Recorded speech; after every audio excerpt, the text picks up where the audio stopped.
They want their Chinese people to believe that Tibet was and is a part of China. They want to use history to manipulate their own people. Are Tibetan people Chinese? Do you? Yes. They are Chinese people. Of course. What is Chinese history? You should know the history. You don't know the history. You don't know. Independence is our birthright. Freedom is our birthright. Even His Holiness accepts that. Just as we chase the torch and expose the torch, we chase and expose China's occupation of Tibet.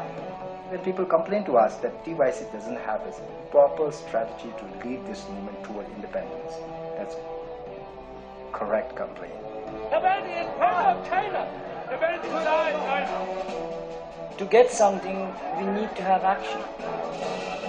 Unity will form by itself if you commit for a cause for Tibet.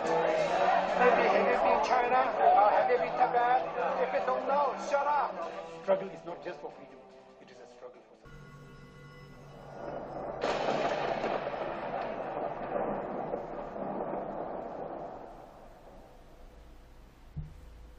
Hey everyone, it's B007 back to talk about Dirk Simon's documentary When the Dragon Swallowed the Sun, which is a very impassioned and powerful documentary about the conflict between Tibet and China. It originally played the festival circuit in 2010, and since then it's caused some issues. The IMDb page, for instance, has been blocked in China, and it's only now getting a theatrical release in the UK. But it really is worth seeking out, even though, as I'll go on to explain, it's ultimately a very despairing and pessimistic look at the problems of Tibet. When the Dragon Swallowed the Sun plays as a very sort of straightforward agit doc, and I've always been slightly scornful of this form of documentary in the past on the grounds that I couldn't imagine someone voluntarily paying to see a movie that they didn't already believe the cause of. But I think this is a real exception, because as much as we in the West, who are of a liberal bent, probably have a kind of knee-jerk reaction pro-Tibet, and we recognise that it's a beautiful and delicate and historic culture that's being stomped upon by the Chinese Communist government, we probably don't know much beyond that. And this documentary, because of the patience with which it's been made and the amazing access that Dirk Simon has been awarded, just gives us insight and a real understanding of the conflicts within the pro-Tibet movement and how they should strategize about getting independence. So as I said before, it's pretty straightforward agit doc insofar as it never questions the concept that Tibet deserves its independence. I mean, it was an independent country in 1912, was invaded by the Chinese in 1950, and it takes for granted, as I guess we all should and do, that this is a straightforward invasion and should be reversed. But the real key message of this movie, and the depressing message, is that Tibet is almost uniquely ill-equipped to fight for that independence, partly because of its very peculiar and historic culture that has a very deeply entrenched state religion that is absolutely committed to peace. So much so that in the early days when there was a resistance movement, some of whose members are interviewed in this film very movingly, the Dalai Lama called a halt to its activities. In addition, I wasn't aware of this, Tibet has a very deeply entrenched and respected aristocracy. And the latest sort of, and the scion of that is now a young teenager living in India. And it just broke my heart because this guy, this kid, is taking this weight, this burden upon him. He's so full of integrity and so wants to make a difference to his country. And yet all the guidance that's given to him is completely inappropriate when going up against a very sophisticated totalitarian power. So in this incredibly powerful and bizarre scene that only a documentary like this can bring us, it's probably the most memorable scene of the movie. This poor kid, as, you know, putative prince or king of this nation, goes to the state oracle. I mean, that of itself is so fanciful. And the state oracle goes through the kind of the whistles and bells of getting his vision. And when the vision is translated, it's so banal. It's just follow the instructions of the Dalai Lama. But the Dalai Lama in this film himself, when interviewed, is admitting a kind of despair and inability to know what to do next. And here we have one of the great, I guess, contradictions of their fight, that you have this independent struggle that is appealing to liberal Enlightenment values, such as the right to be self-determining, the right to nation-state sovereignty. And yet they're coming from a position of a very feudal, hierarchical religious monarchy. And the very power structures that they are seeking to preserve as their unique Tibetan culture that the Han Chinese are being shipped in to sort of dilute and ultimately destroy. Those very values are what is making them unable to protect those values. But to come back to the Dalai Lama, because I think that is a very interesting aspect of this documentary. I think in the West we have this image of the Dalai Lama as this incredibly charismatic, incredibly good, quite funny character who's up there with icons such as, I don't know, Desmond Tutu and Nelson Mandela. And what I wasn't aware of is that about 15 years ago, he brought in a new policy. So up until that point, Tibet had been always asking for independence and getting nowhere.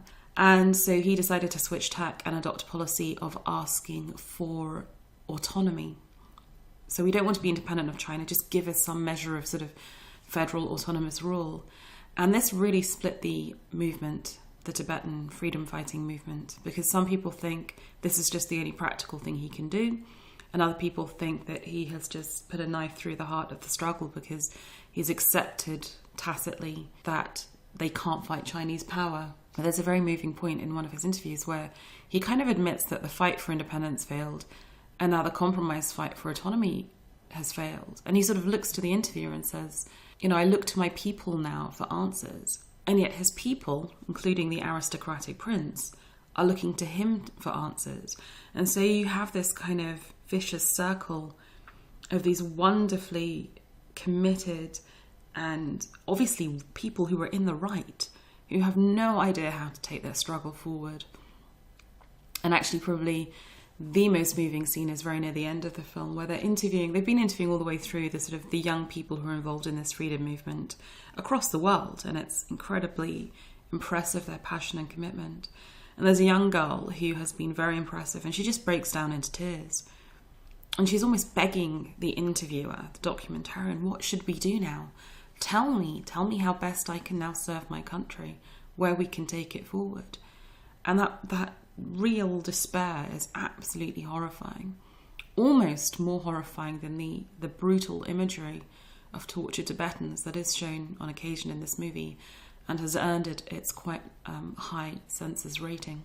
I guess the more sort of geopolitical message that I took from this film is that China is not going to negotiate on Tibet. It's basically just wasting time, all the meanwhile building big transport networks into Tibet, shipping in Han Chinese settlers. And I think it feels it has a waiting game. It can wait this out. You know, one day the Dalai Lama will die, that charismatic leadership will be gone, and slowly they'll just dilute that culture until it no longer exists.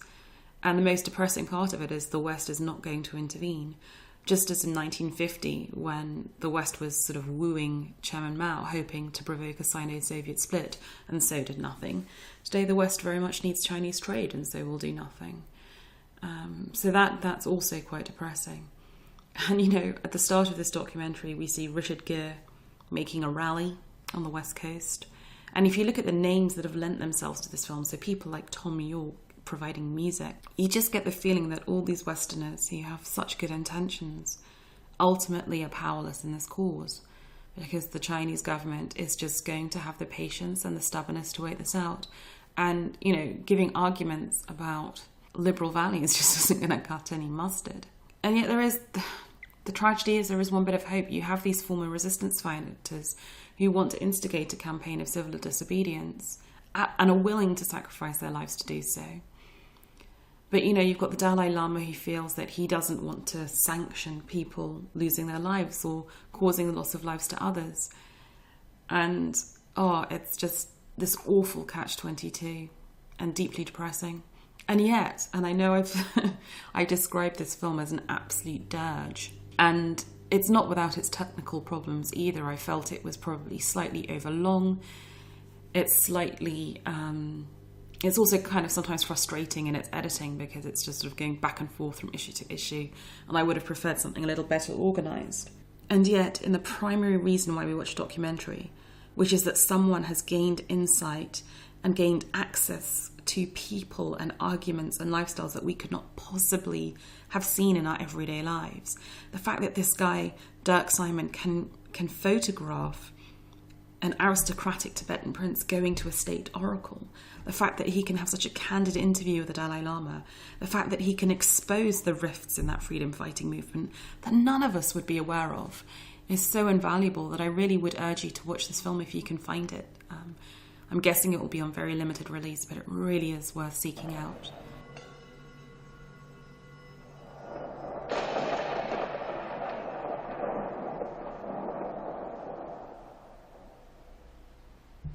When the Dragon Swallowed the Sun has a running time of 115 minutes and is rated 15 in the UK for real images of tortured Tibetans, which are quite disturbing. The film will be on limited release in the UK on August the 16th.